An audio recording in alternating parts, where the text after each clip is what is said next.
Welcome back to Maintainer's Garage and Bags. Today we're going to be changing the oil on our Lexus, our 2004 Lexus LX2 470. So this is one of those jobs that I call a trap job. There's not a lot to it, but it's kind of critical. You forget to put the drain plug in, forget to tighten up the oil filter, and it could lead to a catastrophic problem. So those simple jobs are the ones that are trap jobs that'll make you, try to rush through in 15, 20 minutes. And then, if you forget one little step, it's not a little step, it's a giant thing. So like everything, put your hand on it. The drain plug. Oh yeah, is it there? Is it tight? The oil filter, is it tight? Did I put oil back in after I reinstalled everything before I start the car? That kind of thing. But again, this is a simple job.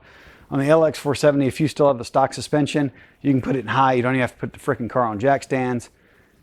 There's a skid plate that's got to come off, but I mean, that's just a few bolts. And then obviously the drain plug, oil filter, and that's it. It's that simple. All right, so before we start, you want to make sure you get your motor oil filter, something to catch the motor oil in. And I like using a creeper instead of rolling around on the carpet, or rolling around on the concrete, not carpet. Carpet would be nice. If you're looking for a little tip, that's this.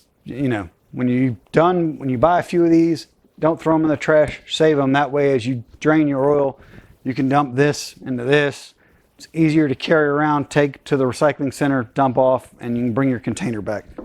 The other thing is old microfiber towels, the ones that you use to dry your car with or clean your interior. When they get a little too dirty, or if they got too much debris in them, if they ever get debris in them and you want to, retire them, don't just throw them away. Cut them up, and you can use them as rags to clean up doing this job. And I'll be wearing some gloves once I get to the point of taking all this stuff or draining the oil, just because it's freaking messy. And that's really it. There's an audio problem, so I had to come after it was all said and done and reshoot this portion of the video. That's why this looks different. We got to pull the skid plate off, and there's a plastic trim piece right here. On this, you don't have to pull this off. I like to pull it off to give me a better view of the whole engine. This is an oil filter access cover. You can just pop this off and get it right there, no problem. That's just not what I like to do. I like to pull this off. I had a slight power steering leak that I had to look at. So, and I didn't even know I had it. That's why I just pull this whole thing off to give me a good view. If you want to pull this off, 1, 2 bolts, you're done. If you want to pull the skid plate off, it's 8 bolts. It's 1, 2, 3, 4, 5, 6, and this hole here is 7. That's 8. On this plastic trim panel, you can either pull it off first and then pull the skid plate off, or you can pull the skid plate off then that. If you pull the skid plate off like I did first, you have to slide the skid plate forward, because this plastic trim panel, they have anchor nuts in it. The skid plate has the anchor nuts for the plastic trim panel. So these 2 fasteners here go through the plastic trim panel and go into the skid plate. So you have the oil filter here, the oil drains back here. So you have to take off either this or the whole skid plate, and then this trim panel. Like I said, I decided to take, every time I change the oil in the LX, I always take this whole skid plate off. I like to look at everything when I'm here. It takes me an extra minute. It's not that big of a deal. The skid plate's not heavy, and so it's no worries. All right, I think that covers that. And the skid plate, it doesn't weigh a whole bunch. So you don't have to eat your Wheaties to make sure you can remove it. You just have to support it. The filter's there. The drain plug is right there. Now we got to take the rest of these bolts off to remove this splash guard. There is one here, one way back there. Same thing, 1, 2, 3, for a total of 6, if I can count right, and I know what I'm talking about sometimes maybe. As you can tell, I barely fit under here on the creeper, but I fit.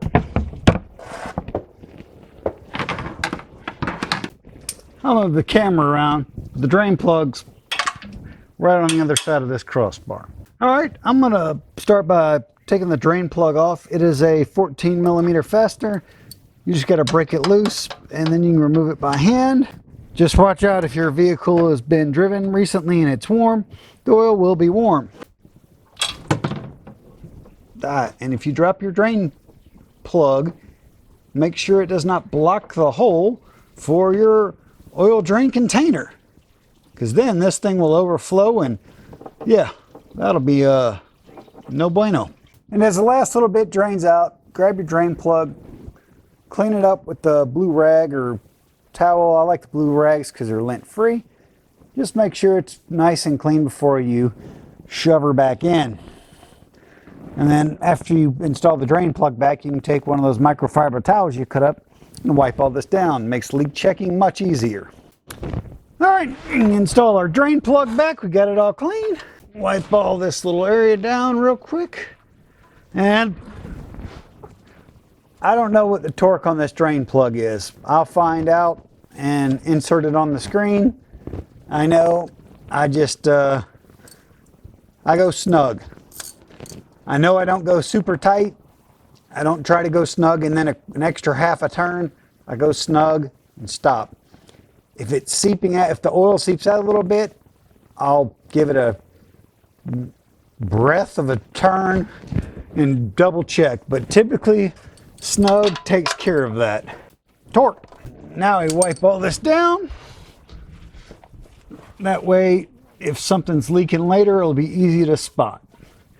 Now I'll move up front to the filter. All right, now we're ready to remove the old oil filter. Sometimes I put this on, and sometimes even putting them on by hand, you can't take them off by hand. So we're gonna see if I can get this thing off. If not, we'll just grab our handy dandy pliers. Yeah, I can't get it off. So I just get my pliers, grab, squeeze, and I'm gonna bend it and crush it a little bit, but it'll get loosened. But again, I know I put this one on, and I only put it on hand tight. And if you notice, they gave you a lovely little drip guard here. It definitely makes containing the mess much easier.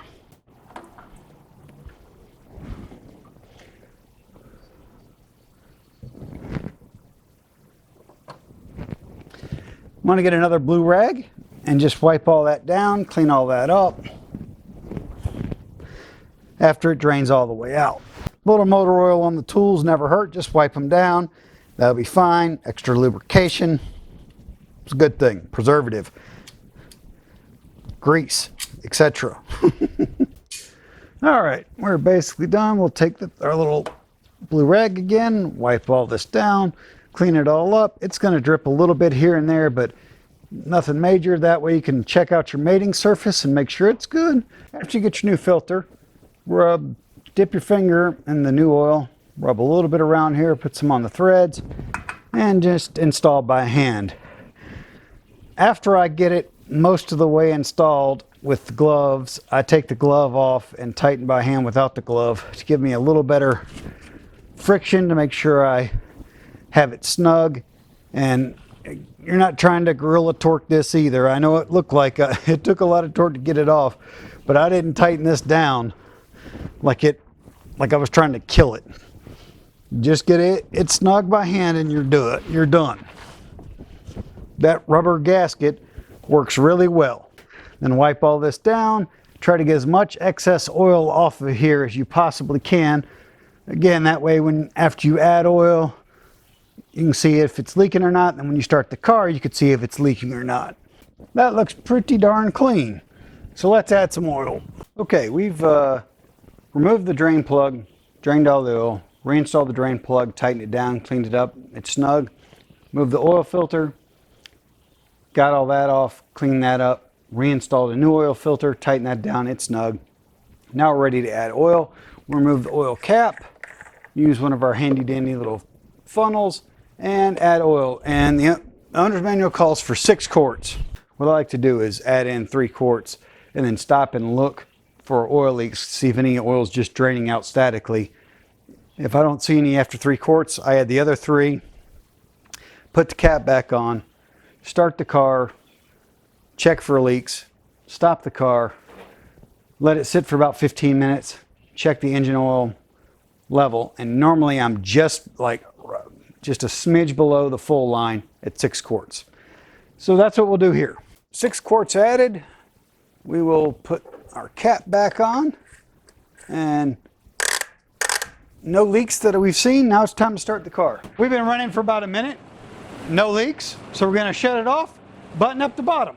All right, now that that's done, no leaks anywhere, cleaned it up a little, even a little more.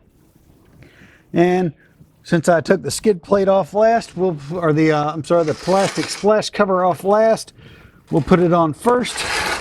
Even though clearly you can take it off first or second, whatever you prefer.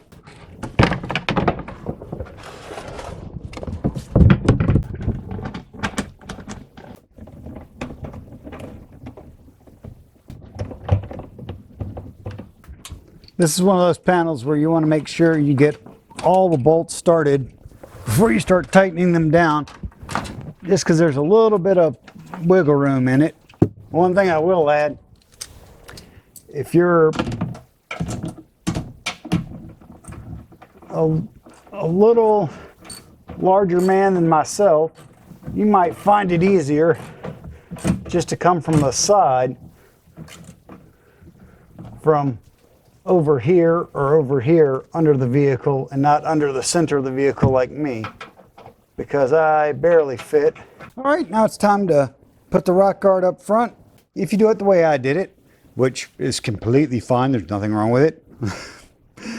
Just make sure that the edge of this fits on top of this when you put it back in, because these holes right here, the nuts are in the actual rock guard, and so they need to be on top of the plastic. These back slide on top of that. You can just put in a couple fasteners up here and then get a couple in the back. Either way, as long as it's in and it doesn't hurt you, it's all that matters. All right, both of those are above the plastic. Now we'll put these two in, get these back two going. This one in the center taken care of. Get this one on the side, the other one on the side, and the last one up front in the middle here. Now all those are tight, or started. We can just start tightening them down. And just, snug is good here. And I just do a crisscross pattern to help avoid any binding. And done. Everything down there is buttoned up, no leaks anywhere. Before I completely say I'm done, it's been long enough after we've run the engine and let it cool down, let the oil sit. We just double check it one more time to make sure the fill level is good. And I need to add some. 6.5 quarts is, I need to add about half quart. I'll do that and then I'll be done. Now we know our oil is all the way topped off. Take that out, secure this cap. Now we know oil's topped off, everything's tight. We can close the hood, we're done. Checked everything, no leaks, life's great. So that's it. That's how you change the oil on your 2004 LX470. Really applies to all 100 series. That's that. Thanks for watching Maintainer's Garage. Have a great day.